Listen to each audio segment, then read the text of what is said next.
আসসালামু আলাইকুম, স্বাগত ইজি নিউজে। স্বরাষ্ট্র উপদেষ্টা জাহাঙ্গীর আলম চৌধুরী সচিবালয়ে আইন শৃঙ্খলা সংক্রান্ত উপদেষ্টা পরিষদ কমিটির সভায় সভাপতিত্ব করেন এবং পুলিশদের পদোন্নতি এবং বদলির তদবির পর্যায়ে এমন পর্যায়ে পৌঁছেছে যা আইন শৃঙ্খলা রক্ষা সংক্রান্ত কমিটির উপদেষ্টা পরিষদে উঠে এসেছে।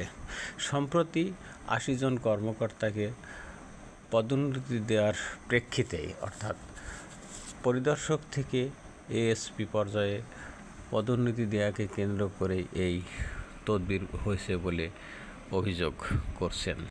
নির্বাচন কমিশনের সচিবালয়ের সচিব আক্তার আহমেদ বলেন, সোমবার ভোটকেন্দ্রের চূড়ান্ত তালিকা প্রকাশ করা হবে।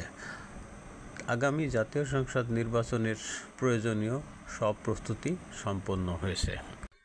আসিয়ান সম্মেলনে মালয়েশিয়ার রাজধানী কুয়ালালামপুরের যোগ দিয়েছেন মার্কিন প্রেসিডেন্ট ডোনাল্ড ট্রাম্পকে আন্তর্জাতিক বিমানবন্দরে সম্বর্ধনা জানানোর সময় ডোনাল্ড ট্রাম্প নেচে গিয়ে তাদের সম্বর্ধনা গ্রহণ করেন এবং মালয়েশিয়ার প্রধানমন্ত্রী আনোয়ার ইব্রাহিম ক্রমবর্ধমান বৈশ্বিক অনিশ্চয়তার মধ্যে দক্ষিণ পূর্ব এশিয়ার দেশগুলো জোটের আসিয়ান সদস্যদের ঐক্যবদ্ধ থাকার আহ্বানও জানান।